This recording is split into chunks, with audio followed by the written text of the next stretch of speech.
Tonight, the death toll raised even higher than the expected numbers which were struck by the 7.8 magnitude earthquake in Turkey and Syria. What could possibly be the current status as of now?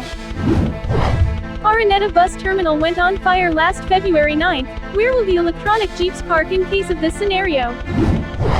Japan Fiesta is finally back on the ground. Are you planning for a visit in the land of the rising sun? And in celebration of the National Retro Day, let's travel back on what happened during the Ozine 90s Retro Event.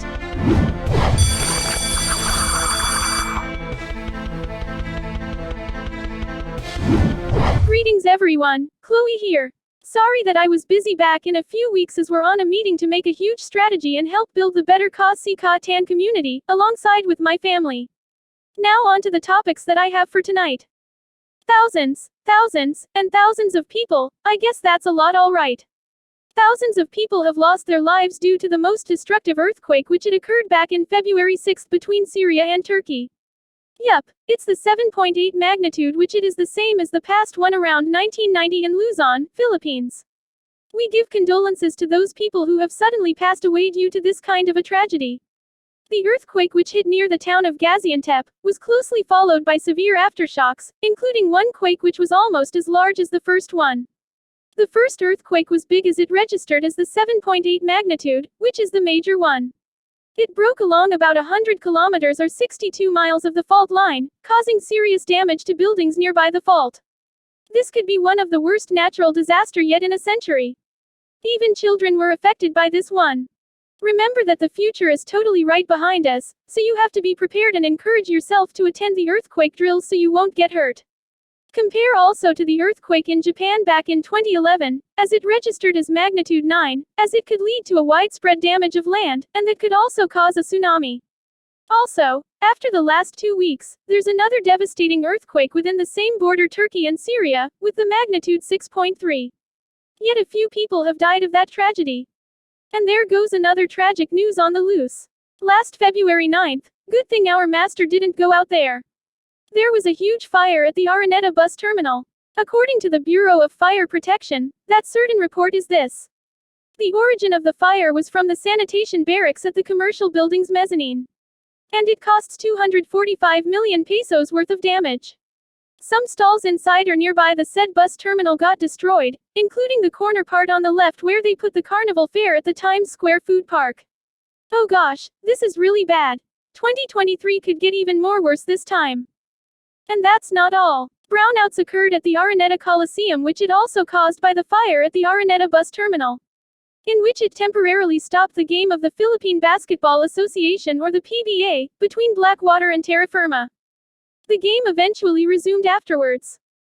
Alright, moving on to some good vibes as we'll be discussing 2 more topics. Japan Fiesta is back on site as it was held last February 18th and 19, at the Glorietta Activity Center. This event explores about Japanese culture. It's not just booths, we got guests. Supposedly the main cast should come and guest on the Voltest 5 segment, but they instead went to Zamboanga for their mall show.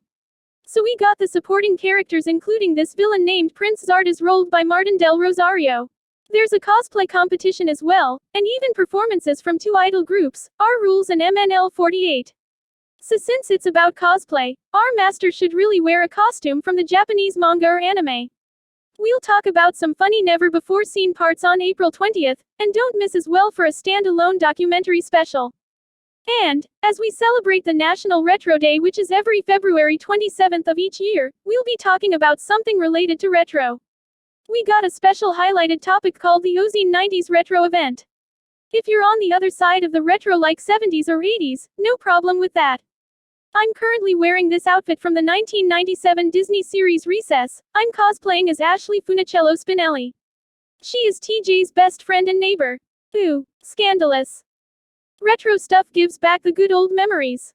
We've seen some of the cosplayers who followed the theme, including the gang from the Mystery Incorporated. And they got some few games as well like Tumbang Prezzo, and Chinese Garter. And before I go, I got a recent topic that I really wanted to share out. We all know that people could end up getting squeezed, including their own personal belongings being snatched. Remember that it is a free anime event, but it does not mean you have your own freedom. I got some few tips to share out for you the next time you go to the next Ozine at Glorietta. 1. You should always keep your bags closed. Especially if you're in a crowded place, so you won't end up getting snatched. Next time, they should have a baggage counter, but sometimes it won't work due to the maximum number of people including the concert levels. 2. Don't try to force yourself to stay long if you're in a crowded area, you might pass out and they may rescue for medics. And 3. Be vigilant. That's the thing that you should always be careful as there may be some unexpected scenarios. Again, let's make the second tour of Ozine be successful as we will monitor the situation.